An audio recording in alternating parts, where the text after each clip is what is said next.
Countdown has started. Revenge will be delivered in 3, 2, 1. The swing set creaked like old bones in the October wind, and I should have known right then that everything was about to fall apart.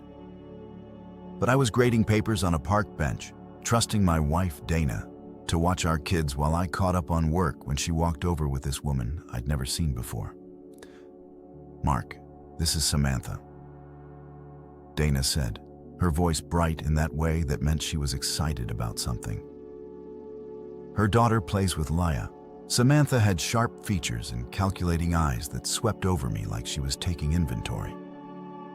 "So, you're the famous high school teacher," she said, extending a manicured hand. "Dana's told me so much about you." I hadn't heard Dana mention anyone named Samantha. "Nice to meet you," I said, shaking her hand. Her grip was firm, aggressive almost. "Samantha just moved here from Portland," Dana explained. "She's going through a divorce." "Amicable, though," Samantha added quickly. "My ex is actually helping me get settled." Sweet of him, considering the way she said sweet made it sound like anything. But we were thinking of having a play date next weekend. Dana said, "The kids get along so well." I watched Ben push Laya on the swing, their laughter cutting through the autumn air. Simple, innocent, the way things should be. "Sounds good," I said, returning to my papers. Later that evening, as I was putting the kids to bed, Ben asked, "Dad, why was that lady taking pictures of our car?" "What lady?" I asked. "The one with the pointy face." "She had her phone out when we were leaving. Kids notice everything adults miss." I made a mental note to ask Dana about it, but she was already in the shower when I got downstairs singing some song I didn't recognize. "How was the park?" I called through the bathroom door. "Great," she called back. "Samantha's really nice. We might grab coffee this week." The water stopped running. She's got interesting stories about her ex-husband. He's a mechanic here in town. "What's his name?" "Evan something. Cross." I think the name meant nothing to me then. It should have. That night, I was reading in bed when Dana came out of the bathroom toweling her hair. She seemed different somehow, energized, like she'd been holding her breath for months and finally remembered how to breathe. "I'm thinking of having Samantha and her kids over for dinner Friday," she said. "Sure," I murmured, not looking up from my book. "Whatever makes you happy." If I had known those words would come back to haunt me, I might have chosen them more carefully. Friday came faster than I expected. I stopped at the grocery store after work, picking up ingredients for Dana's famous lasagna. The checkout girl, probably one of my former students, smiled and asked how I was doing. "Can't complain," I said, which was true enough. Then at home, Dana was bustling around the kitchen in her good jeans and the blue sweater I'd bought her for Christmas.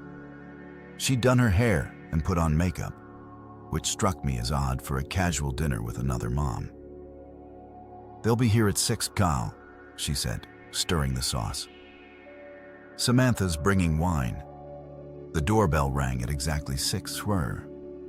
Punctual people made me nervous, though I couldn't say why. Samantha stood on our porch holding a bottle of red wine and wearing a dress that probably cost more than my monthly car payment. Behind her were 2 kids I'd never seen before, a boy about Ben's age and a girl slightly younger than Laya.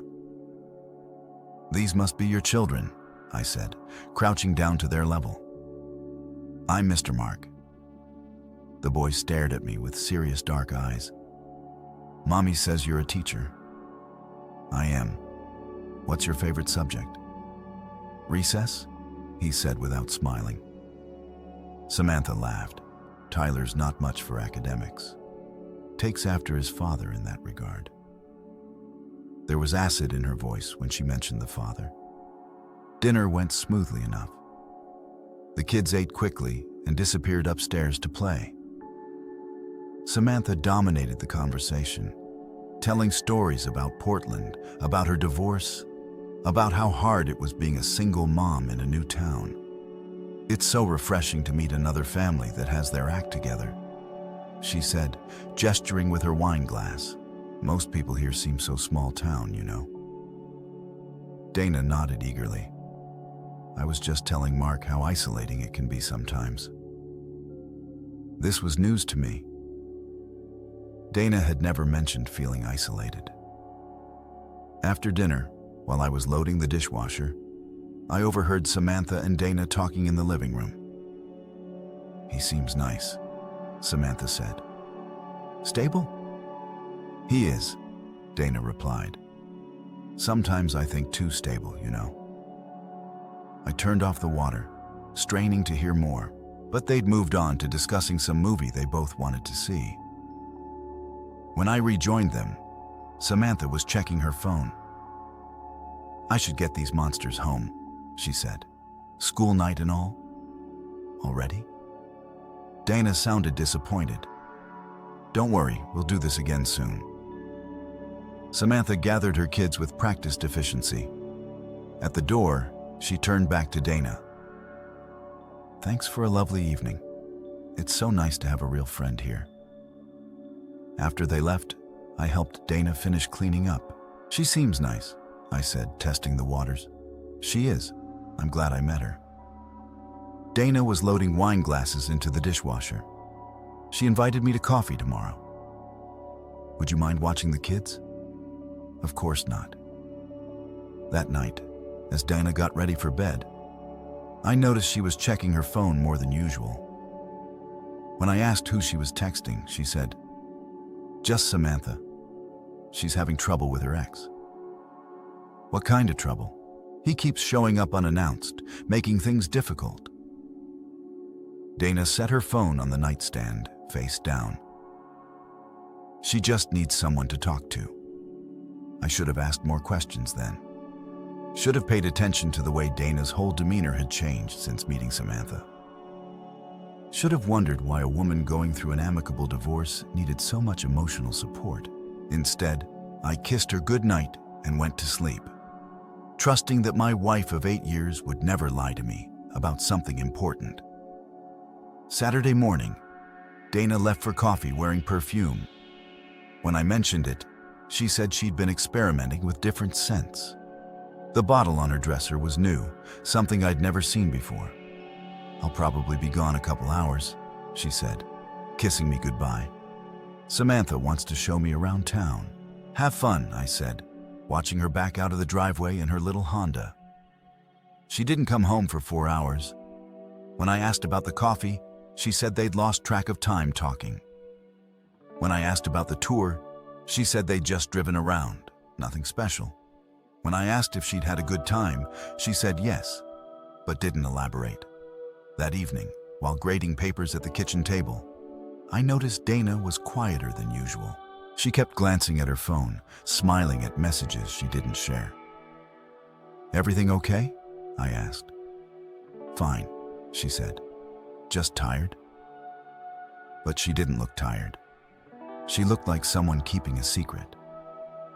That night, I lay in bed listening to her breathe and wondering when my wife had become a stranger. Monday morning brought the check engine light on my Honda.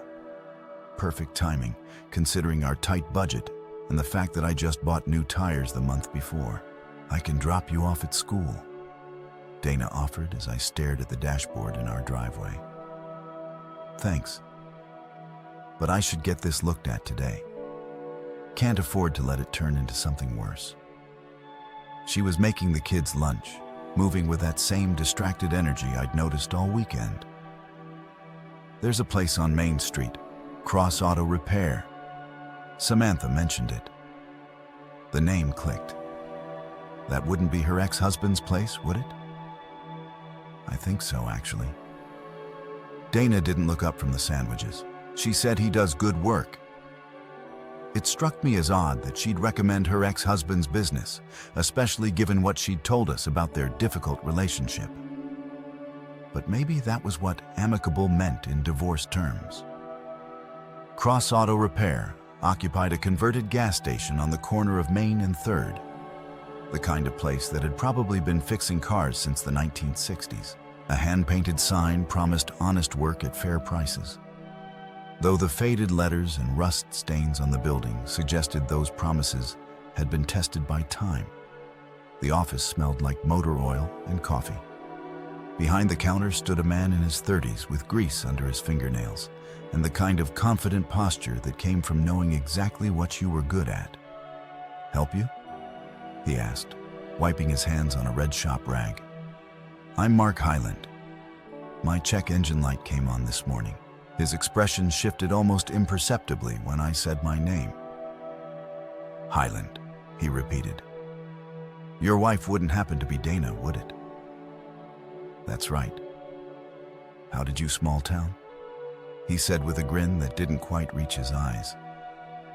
"My ex-wife Samantha mentioned I'm meeting you folks at the park. Said your wife was real friendly. This had to be Evan Cross." Up close, he was more imposing than I'd expected.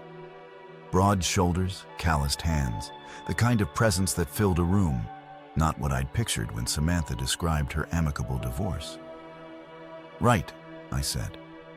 They'd become friends, so I hear. He walked around the counter, keys in hand. "Let's take a look at that Honda."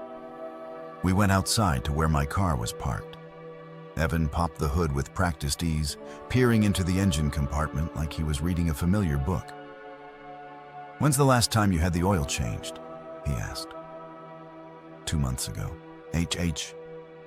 He pulled out a dipstick, examined it, then wiped it clean on his rag. "System's running a little rough. Probably just needs a diagnostic to isolate the problem." "How long will that take? Couple hours? You need a ride somewhere. The high school. I'm a teacher there." "No kidding." Evan straightened up, slamming the hood shut. "What subject?" "English. Must be nice having summers off." "Regular hours." There was something in his tone I couldn't quite identify. Not hostility exactly, but not friendliness either. "Your wife mentioned she's been spending time with Samantha." The question caught me off guard. "They've had coffee a few times." "Good for them." "Samantha doesn't make friends easy." He pulled out a work order form, scribbling information with a stubby pencil. "Most people find her a little intense." I thought about Samantha's sharp eyes, her aggressive handshake. "She seems nice enough." "Oh, she can be charming when she wants something." Evan looked up from the paperwork. "Just saying. Some folks find her hard to take in large doses. I'll keep that in mind." He handed me the work order. "I'll call when it's ready. Should be this afternoon." I started to walk away, then turned back. "Can I ask you something?" "Shoot." "Samantha mentioned your divorce was amicable. That unusual?" Evan's laugh was short and humorless. "Depends on your definition of amicable. We're not throwing dishes at each other anymore, if that's what you mean, but it was difficult. Divorce usually is." He studied my face like he was trying to decide how much to reveal. "Look, I don't know your wife well, but she seems like a nice lady. Just maybe ask her what Samantha's been telling her about our marriage." "What do you mean?" "Let's just say my ex has a creative relationship with the truth when it comes to playing victim." Before I could ask what he meant, his phone rang. He answered it with a curt Cross Auto, then waved goodbye as he walked back into the garage. I spent the walk to school trying to process the conversation. There had been undercurrents I didn't understand, implications I couldn't quite grasp. But one thing was clear. Whatever had happened between Evan and Samantha Cross, it hadn't been nearly as amicable as she'd claimed. At school, I threw myself into teaching, grateful for the distraction. My third period class was discussing symbolism in The Great Gatsby when Principal Vance appeared in my doorway. "Could I see you for a moment?" he asked. In the hallway, Vance closed the door behind us. He was a thin, nervous man who'd been promoted beyond his comfort level. The kind of administrator who worried about everything and solved nothing. "Is everything all right at home, Mark?" The question hit me like cold water. "What do you mean?" "I saw your wife yesterday at the Sunoco station on Route 9. She was with a man I didn't recognize." My mouth went dry. "A man? Big guy?" Mechanic looked like they seemed. Vance paused, choosing his words carefully. They seemed very familiar. The bell rang, signaling the end of the third period. Students began filling the hallways, their voices echoing off the tile floors. "I'm sure it was innocent," Vance said quickly. "Just thought you should know." I spent the rest of the day replaying that conversation, trying to find innocent explanations. Maybe Dana had car trouble and called Samantha for help. Maybe Evan had offered to look at her Honda too. Maybe Vance had misread the situation entirely.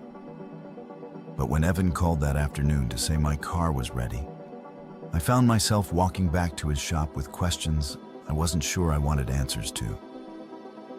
"Just a loose connection," he explained, handing me the keys. $40 fix? I paid the bill, then lingered by the counter. "Can I ask you something else?"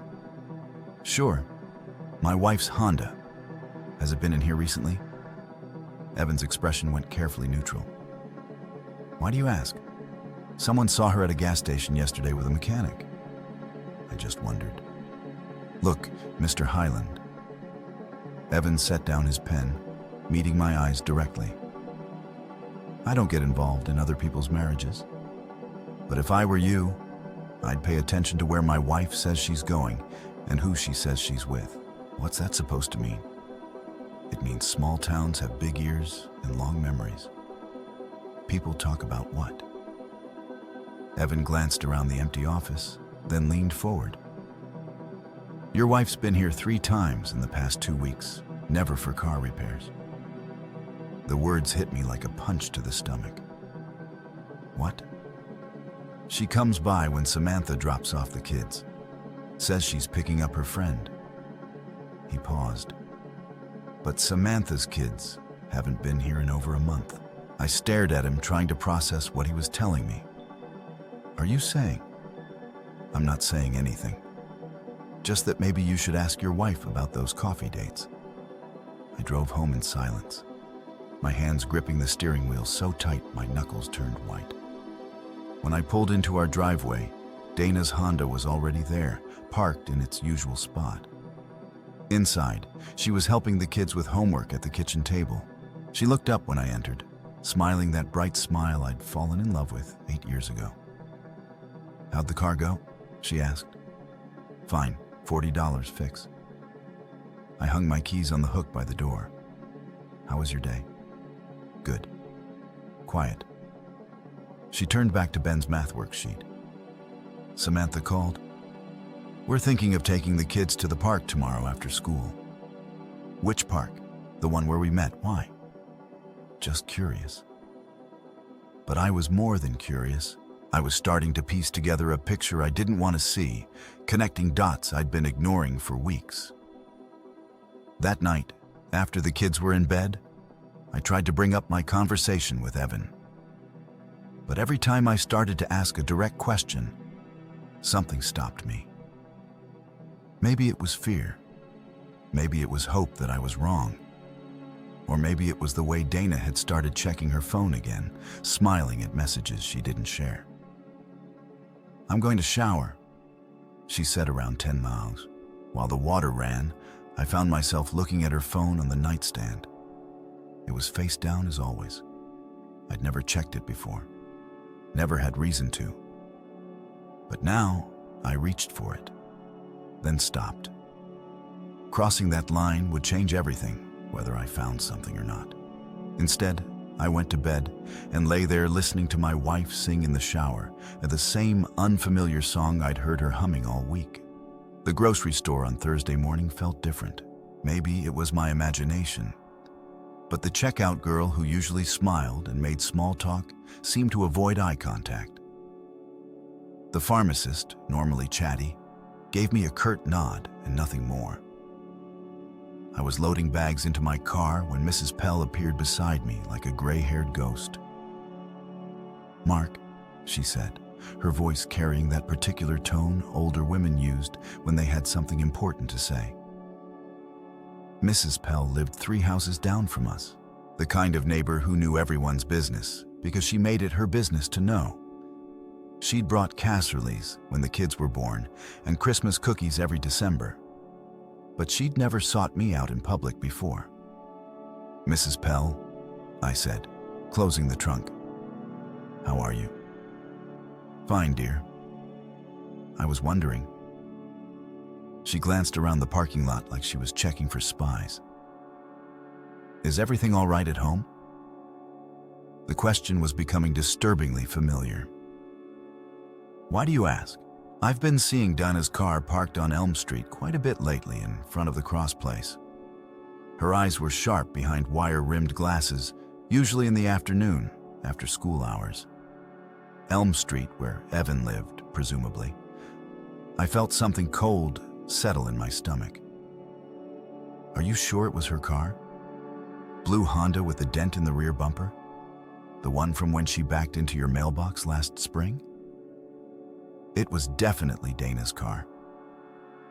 I wouldn't normally mention it, Mrs. Pell continued, but I haven't seen the crosswoman's car there when Dana visits. Just seems odd is all. I thanked her and drove home in a haze, my mind racing. Dana had said she was spending time with Samantha.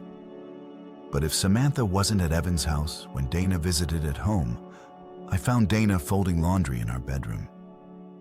She looked up when I entered, and for just a moment I saw something flicker across her face. Guilt, fear. It was gone so quickly I might have imagined it. "How was the store?" she asked. "Fine." I set the bags on the dresser. I ran into Mrs. Pell. "Oh." Dana's hand stilled on the shirt she was folding. "She mentioned seeing your car on Elm Street." Elm Street.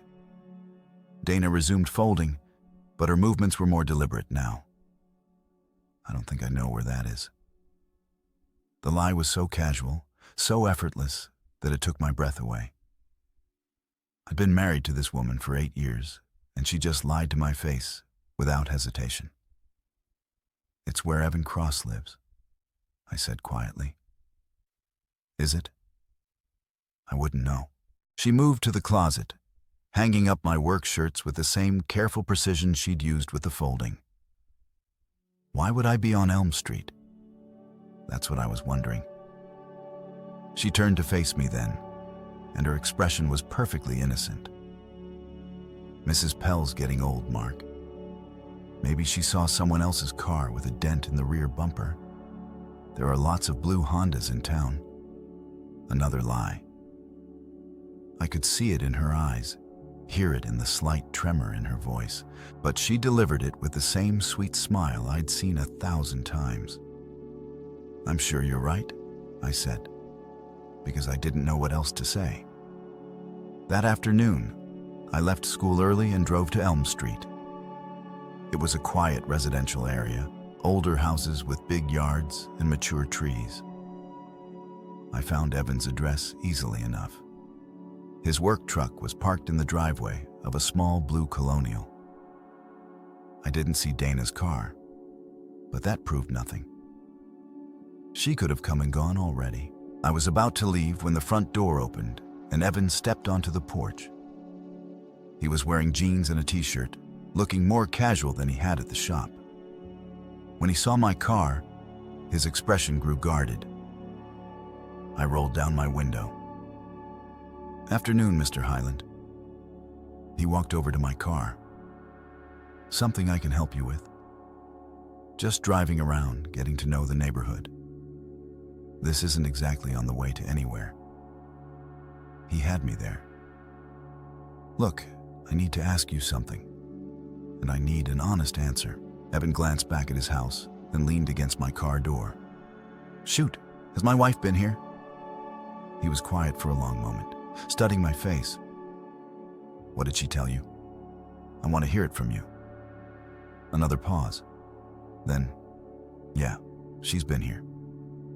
The confirmation hit like a physical blow. How many times? I don't keep count. More than once. More than once. Well, when? Afternoons, mostly. Sometimes evenings. Evan straightened up. Look, this is awkward as hell. Were the kids with her? No, she said they were with a babysitter. I closed my eyes, feeling the world tilt sideways. Dana had been lying about everything. The play dates, the coffee dates, the time with Samantha, all of it. I know what you're thinking, Evan said, but it's not what you think. What is it then? She comes by to talk about Samantha mostly. She's worried about her. Worried how Samantha's been difficult since the divorce. Dana thinks she might be having some kind of breakdown. Evan ran a hand through his hair.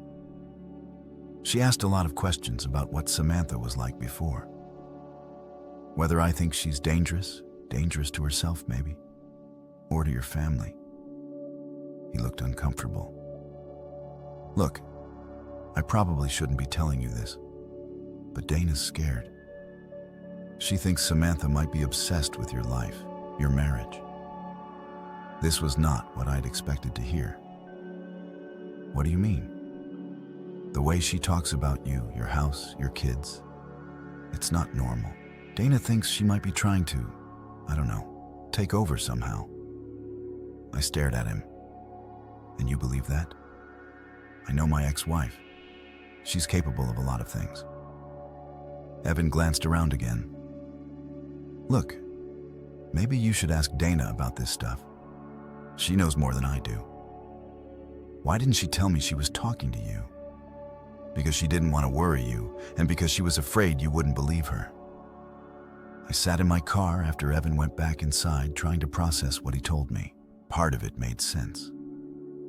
Samantha had seemed intense that first night, and there had been something calculating about the way she'd looked at our house, our family. But another part of me wondered if this was all some elaborate story Dana and Evan had cooked up to explain their secret meetings. When I got home, Dana was in the kitchen starting dinner. She looked up when I entered, and I saw her eyes dart to the clock on the microwave. "You're home early," she said. "Finished my grading." I sat down at the table watching her work. "How was your day?" "Good. Quiet." She opened the refrigerator, pulling out ingredients. "I was thinking of making tacos tonight." "Sounds good." She moved around the kitchen with familiar efficiency. Browning ground beef, chopping lettuce, warming tortillas. It was a scene I'd witnessed hundreds of times, but now it felt like I was watching a performance. "Dana," I said finally, "is there something you want to tell me about Samantha?" Her hand stilled on the cutting board. "What do you mean?" "I'm wondering if maybe she's not the friend you thought she was." "Why would you say that?" "Just a feeling." I watched her face carefully. "Has she ever said or done anything that made you uncomfortable?" Dana set down the knife and turned to face me. For a moment, I thought she was going to tell me the truth. Then she smiled. "She can be a little intense sometimes," she said. "But I think she's just lonely. Maybe you should be careful around her." "Careful how?" "Just maybe don't spend so much time together. At least until you know her better." "Are you forbidding me from seeing my friend?" There was an edge to her voice I hadn't heard before. "Of course not. I'm just suggesting because that would be pretty controlling, don't you think?" The word controlling hung in the air between us like a weapon. It was the kind of accusation that ended conversations, the kind of thing someone said when they wanted to shut down discussion entirely. "I'm not trying to control anything," I said carefully. "I'm just worried." "About what? About you? About us?" She stared at me for a long moment, then turned back to the stove. There's nothing to worry about, Mark. Everything's fine. But everything wasn't fine. My wife was lying to me about where she'd been and who she'd been with. She was meeting secretly with another man and creating elaborate stories to cover her tracks. The only question was whether she was having an affair or something else entirely. That night, I lay in bed listening to Dana breathe and trying to decide which possibility scared me more. Saturday afternoon arrived gray and cold, the kind of October day that promised winter wasn't far behind. I was raking leaves in the front yard while Dana took the kids to the grocery store, or at least that's what she told me. I'd started keeping track of her comings and goings, writing down times and destinations in a small notebook I kept in my desk drawer. The pattern that emerged was disturbing. Dana was accounting for maybe half of her time truthfully. The rest was either completely fabricated or so vaguely described that it might as well have been.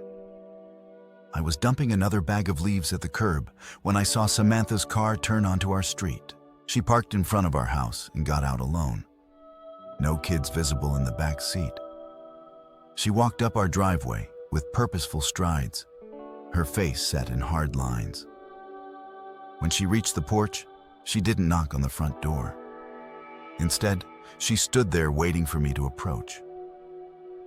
"Samantha," I said, setting down the rake. "Dana's not here right now." "I know. I came to talk to you." Something in her tone made my stomach clench. "What about what your wife has been doing behind your back?" The words hit like a slap. I walked closer, studying her face. The calculating expression I'd noticed before was gone, replaced by something raw and angry. "I think there's been some misunderstanding," I said. "No misunderstanding. She's been sleeping with my ex-husband for 3 months." The accusation hung in the air between us like smoke. I felt the ground shift under my feet, the careful edifice of denial I'd been building suddenly crumbling. "That's impossible," I said. But even as the words left my mouth, I knew they weren't true. "Is it?" Samantha pulled out her phone, swiping through screens. "Here's a photo I took last Tuesday.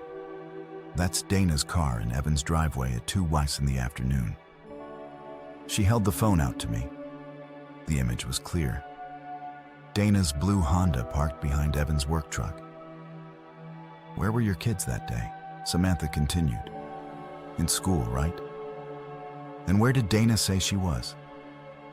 I tried to remember. "Tuesday afternoon.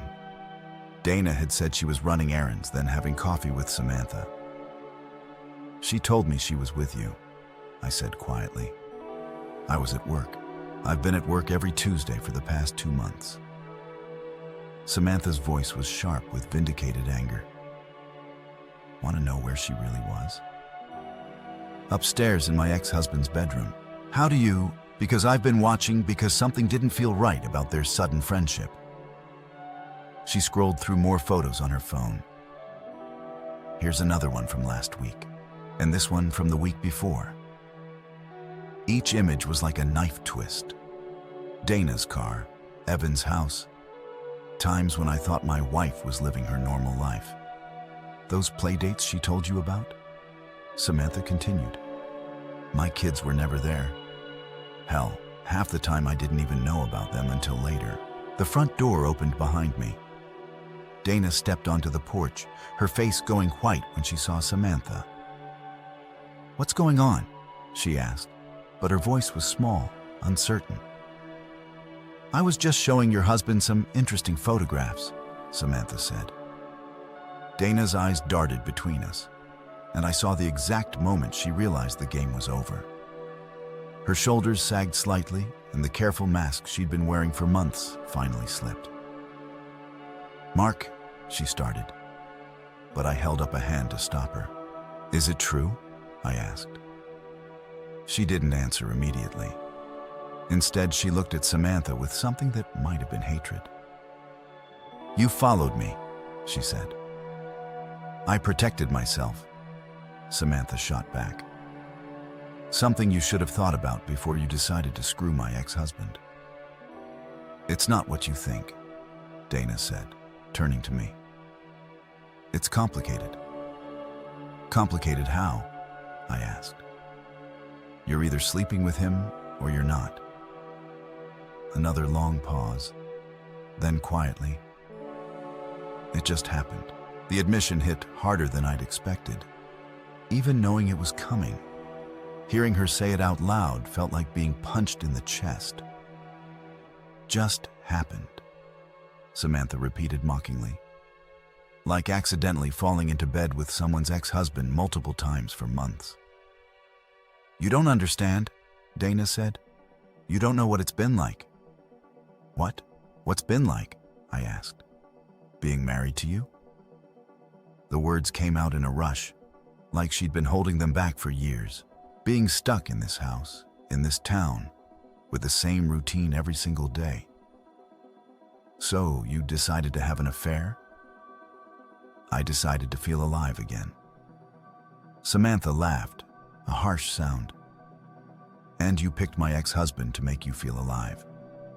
The same man I divorced because he's a selfish, manipulative bastard. Evan's not like that, Dana said quickly. You just don't understand him. I was married to him for 7 years. Trust me, I understand him perfectly. Samantha's voice dripped with contempt. He's using you, Dana, just like he used me.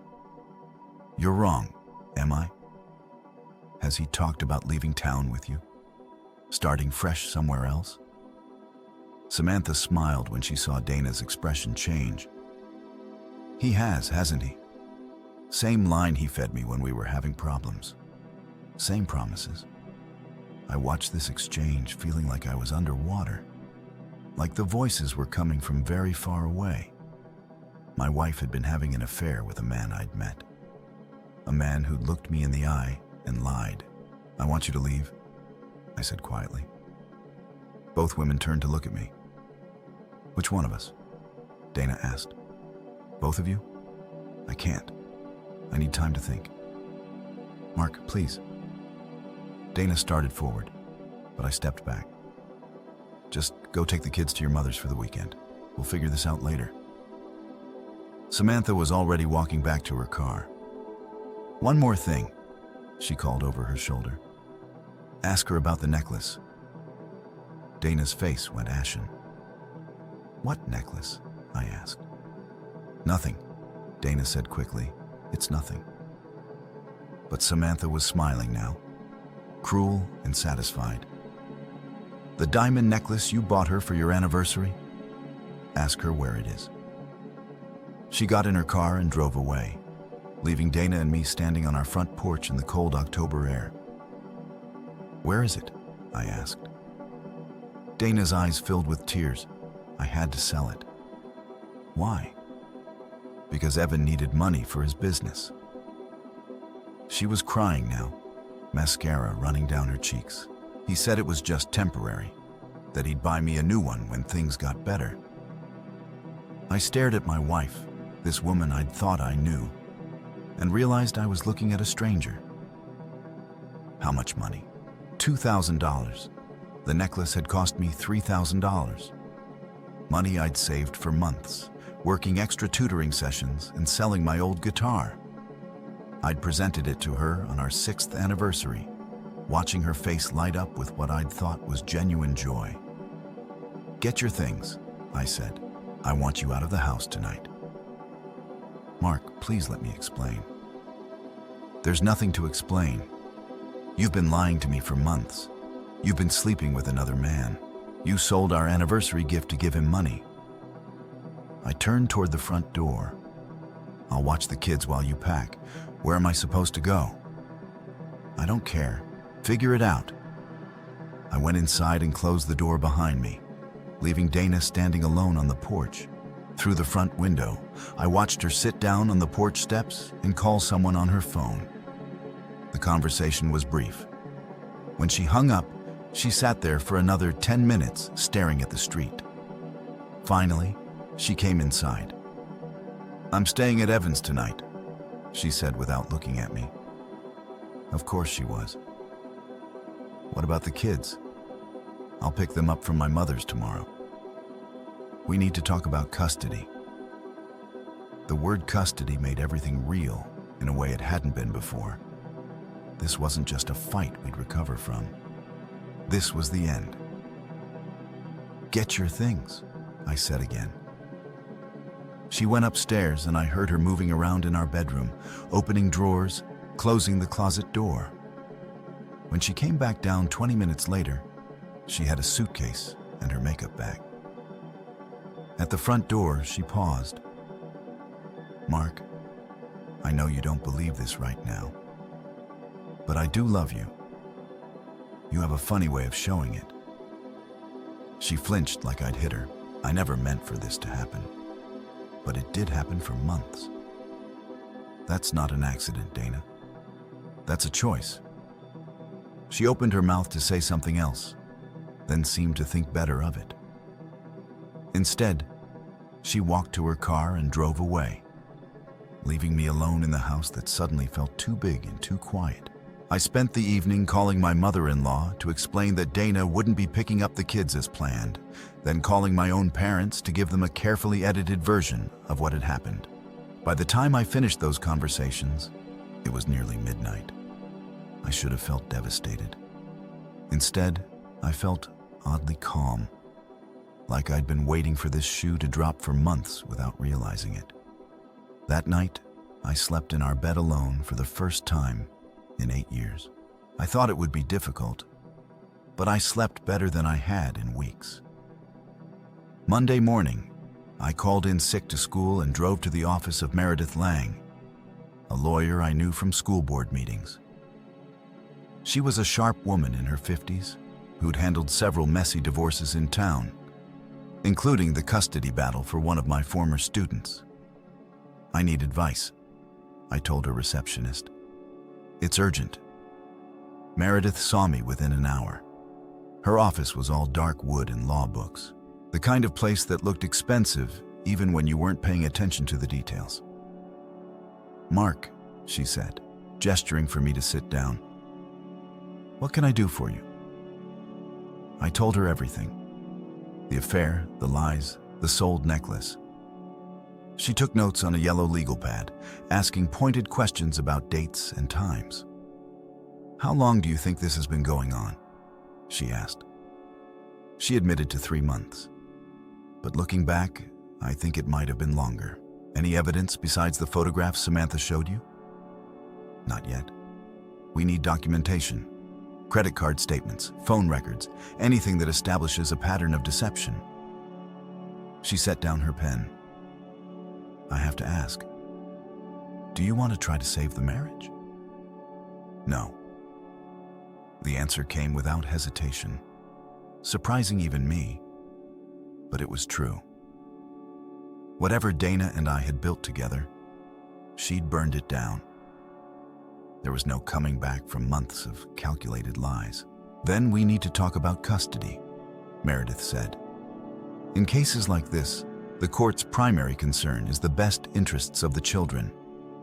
An affair doesn't automatically disqualify someone from custody, but a pattern of deceptive behavior might."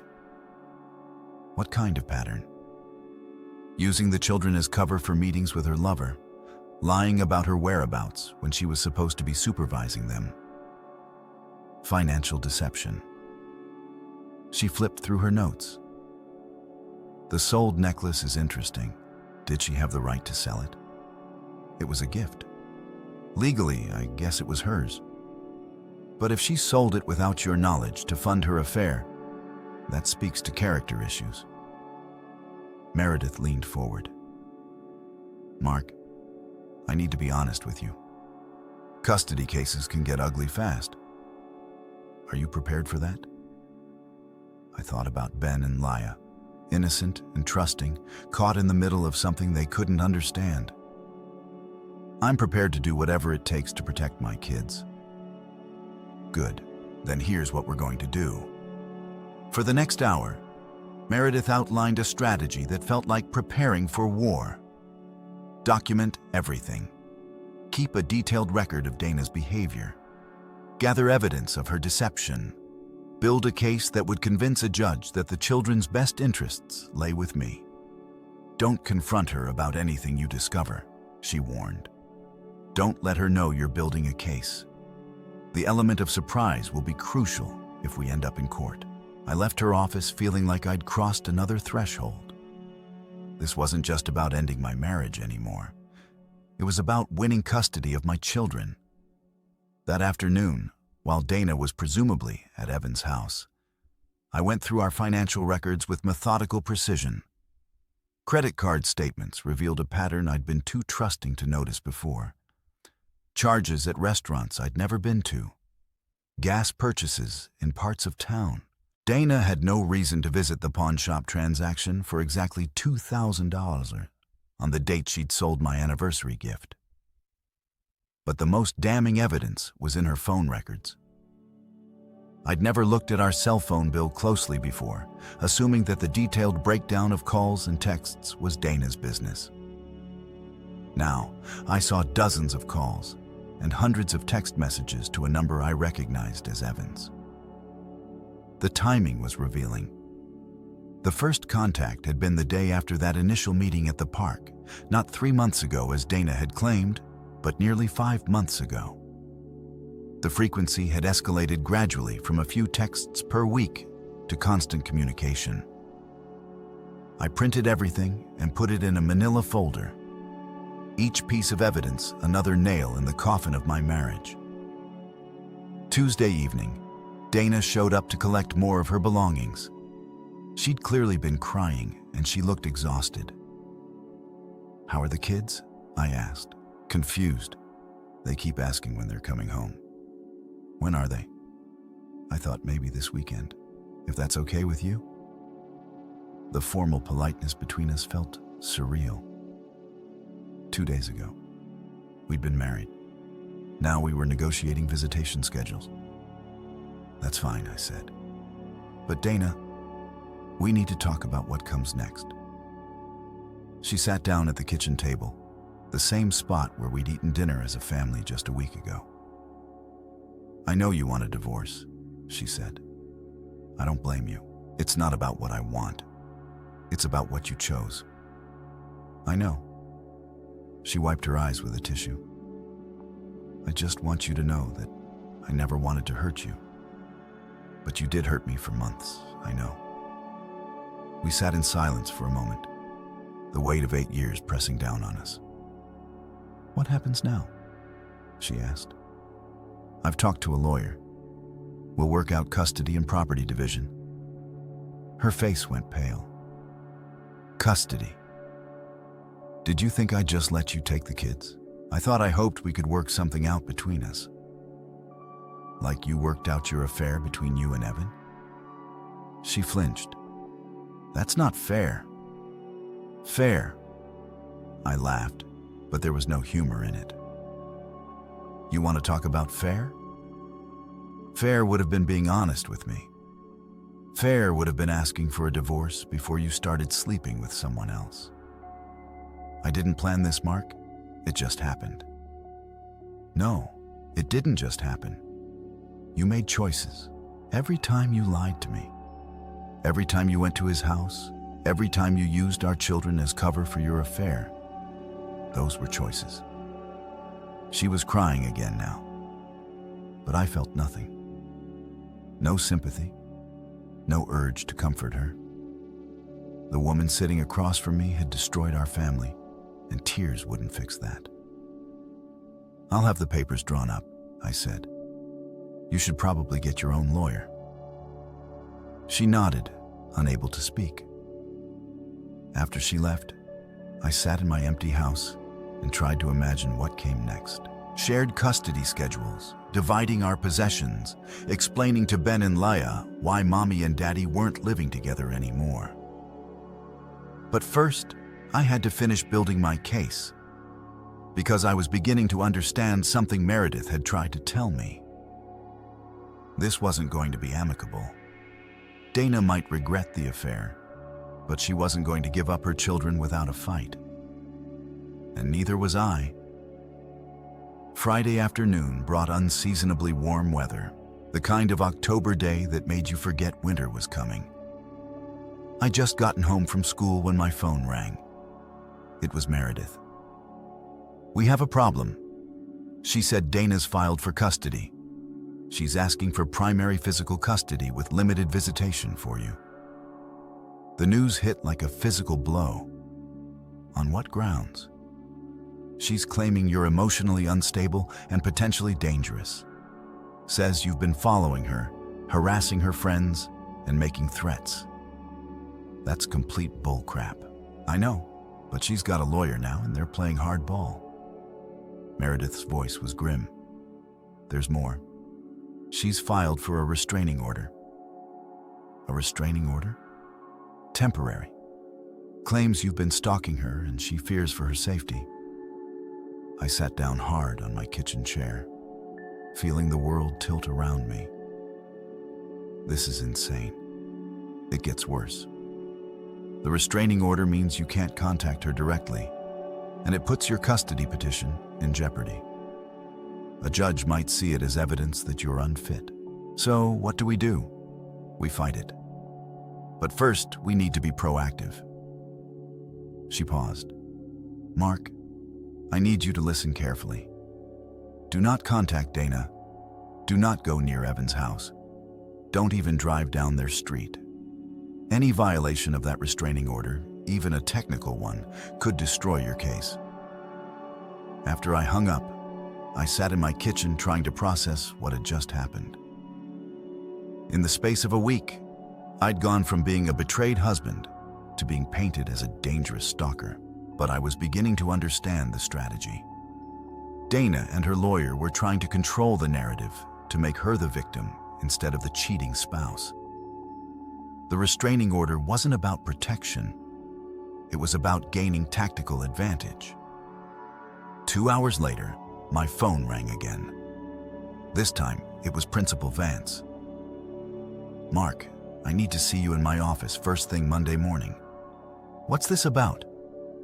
I received a call from an attorney today. Something about a domestic situation.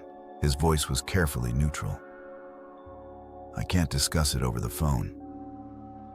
I spent the weekend in a fog of anger and disbelief. Dana had not only destroyed our marriage, she was now trying to destroy my career and my relationship with my children. Monday morning, I sat across from Vance in his cluttered office while he read from a letter Dana's lawyer had sent. It alleges that you've been engaging in stalking behavior. He said that you've been emotionally unstable and potentially dangerous. It's all lies. I hope so. Vance set down the letter.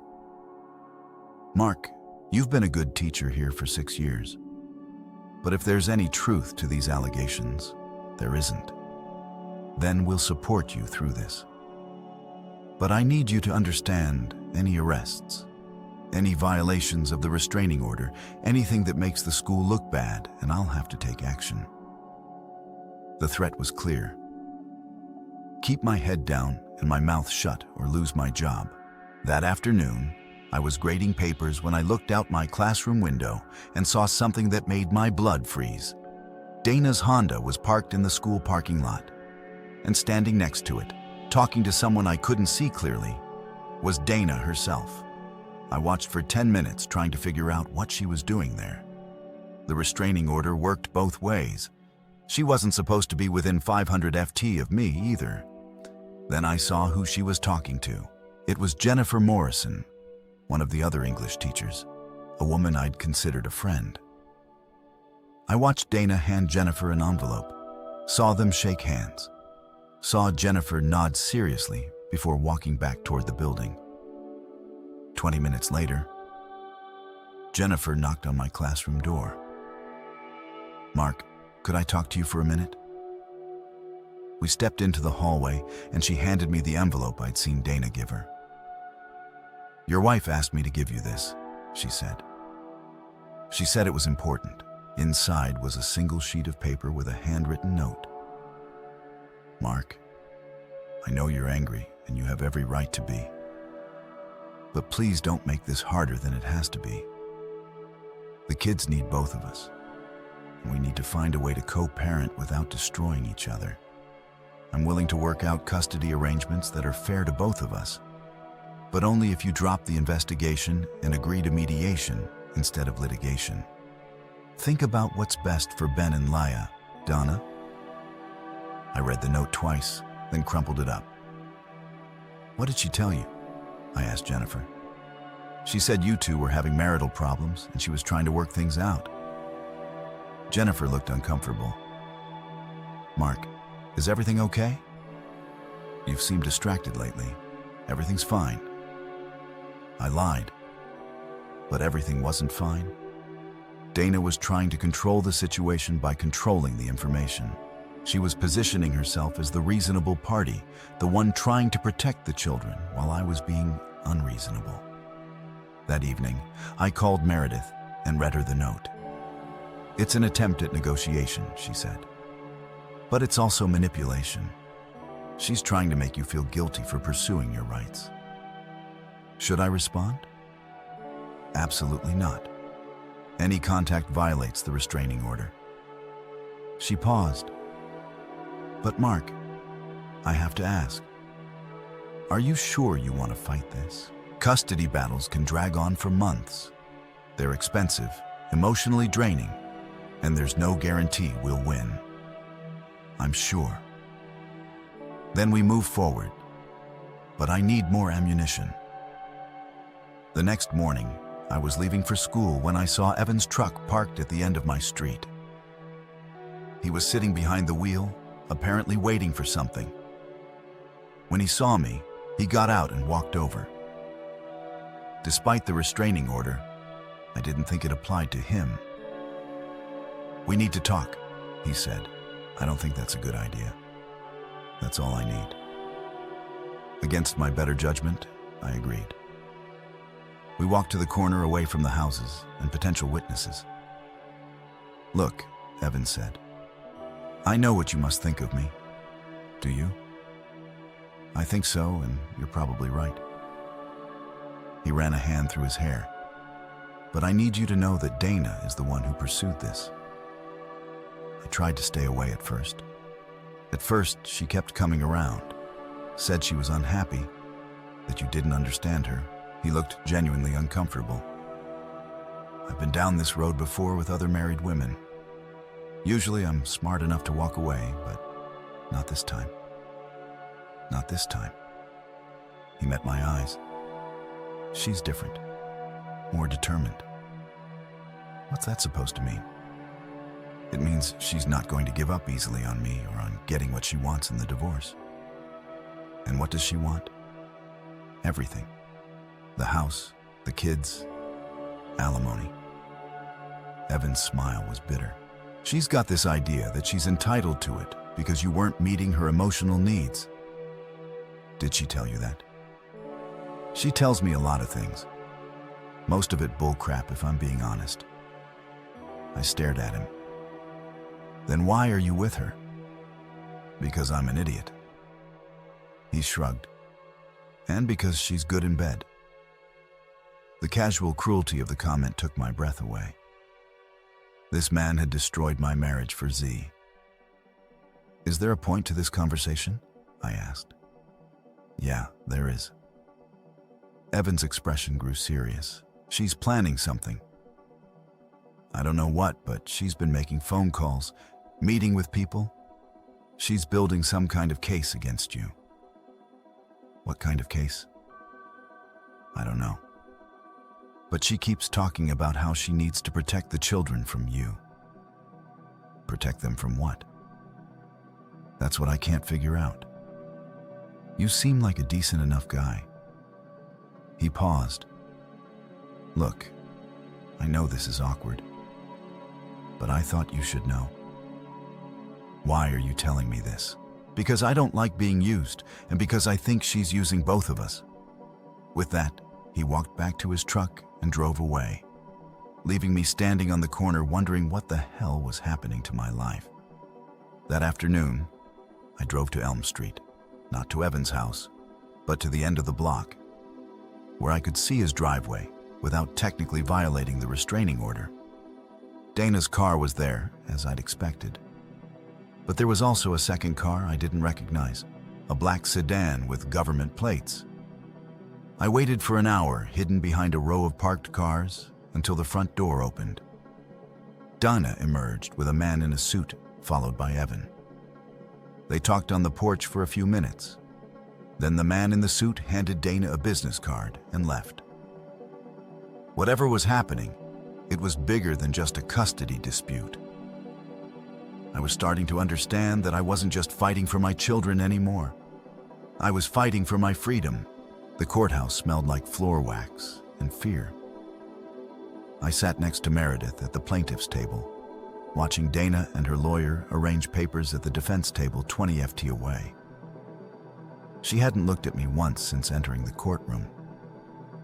Judge Patricia Williams was a stern woman in her 60s with gray hair and wire-rimmed glasses. She'd been on the bench for 15 years and had a reputation for cutting through bullcrap to get to the truth. "This is an emergency custody hearing," she announced. "I've reviewed the filings from both parties. Mrs. Lang, you may present your client's case." Meredith stood up, straightening her jacket. "Your Honor, this case centers on a simple question. Which parent has prioritized the children's welfare, and which has prioritized their own desires?" For the next hour, she methodically laid out Dana's pattern of deception, the false play dates, the secret meetings with Evan Cross, the financial betrayal of selling the anniversary necklace. Mrs. Hyland used her children as cover for an extramarital affair. Meredith said she told her husband she was taking Ben and Laya to play dates when she was actually meeting her lover. She left the children with babysitters and lied about her whereabouts.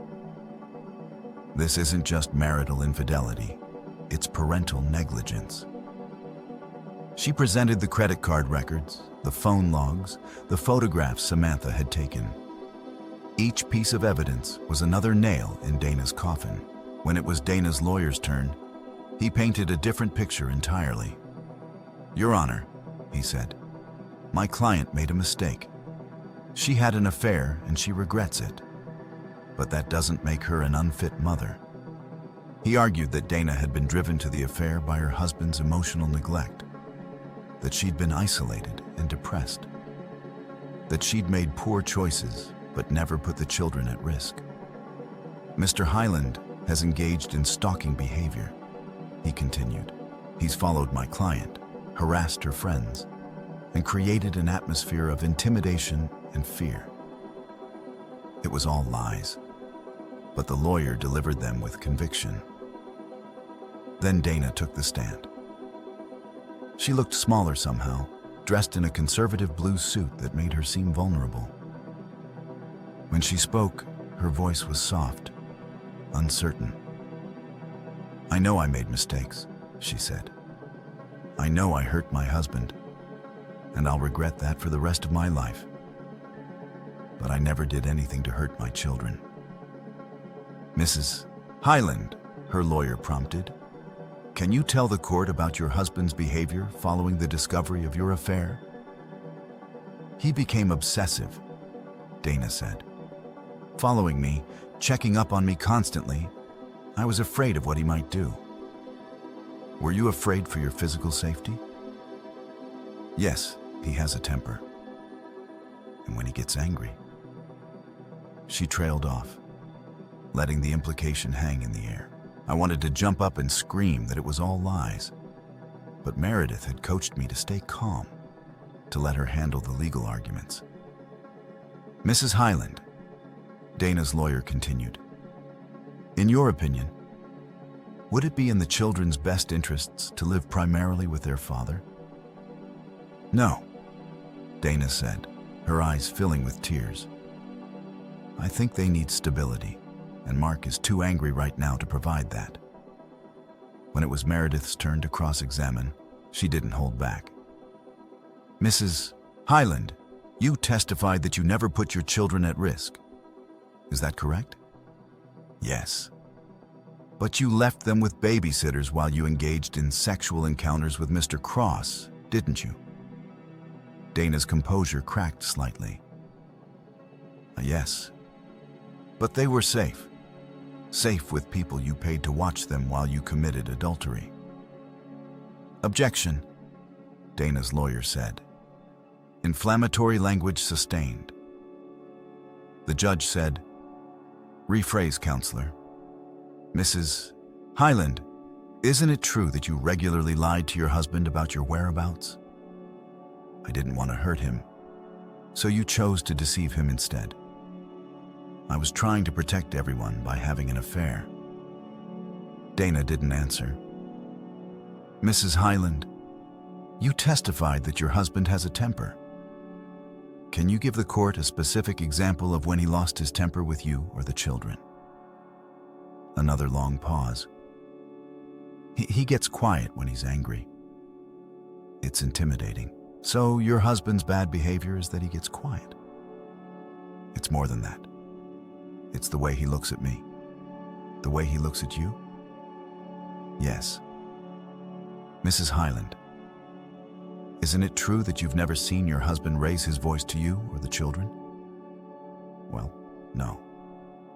But isn't it true that he's never threatened you physically? Not exactly.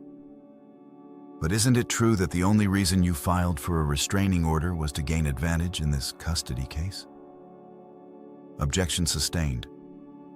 But the damage was done. Dana's credibility was in tatters, and everyone in the courtroom could see it. When I took the stand, I kept my answers short and factual. Yes, I wanted custody of my children. No, I had never threatened my wife. Yes, I believed I could provide a stable home environment. Mr. Hyland, Dana's lawyer said during cross-examination, you've admitted to investigating your wife's activities. Doesn't that constitute stalking? I documented her lies to protect my children, I said. That's not stalking. It's being a responsible parent. You followed her to her friend's house. I drove down a public street where my wife was parked once, after a neighbor told me she'd been seen there repeatedly. You questioned her friend's ex-husband about her activities. I took my car to his shop for repairs.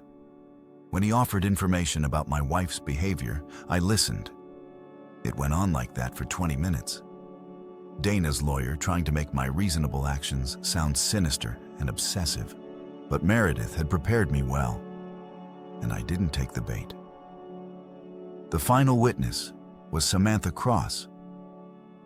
I hadn't seen her since that confrontation on my front porch, and she looked different now, more composed, less angry. She wore a simple black dress and no makeup, projecting an image of quiet dignity. Miss Cross, Meredith said, what prompted you to inform Mr. Hyland about his wife's affair? I discovered that Dana had been using playdates with my children as cover for meetings with my ex-husband, Samantha said. When I realized the children were being used as props in their deception, I felt obligated to tell the truth. Had you and Mrs. Hyland actually arranged these playdates? No. She was claiming to be with me and my children when she was actually with my ex-husband. I didn't even know about most of these supposed playdates until after they'd supposedly occurred. In your opinion, was Mrs. Hyland putting the children at risk? She was teaching them that lying is acceptable, that using people is acceptable. That's not the kind of influence I want around my own children.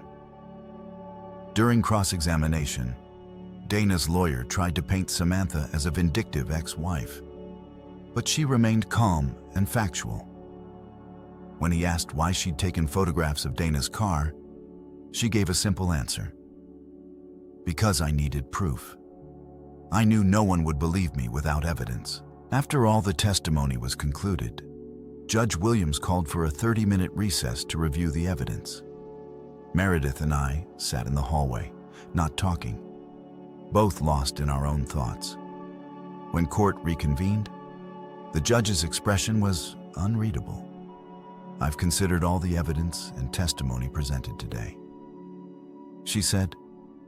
"This case involves some serious allegations and counter-allegations." She paused, looking at both tables. "The court finds that Mrs. Hyland engaged in a pattern of deception that lasted several months. She lied repeatedly to her husband about her whereabouts and activities. She used her children as cover for an extramarital affair. She sold marital property without her husband's knowledge to fund that affair." Dana's face was white. However, the judge continued. "The court also finds no evidence that Mrs. Hyland physically endangered the children, or that Mr. Hyland poses any threat to his family." My heart was pounding. That said, the court is deeply troubled by Mrs. Hyland's willingness to use her children as tools in her deception. This behavior suggests a fundamental lack of judgment regarding the children's emotional welfare. Judge Williams looked directly at Dana.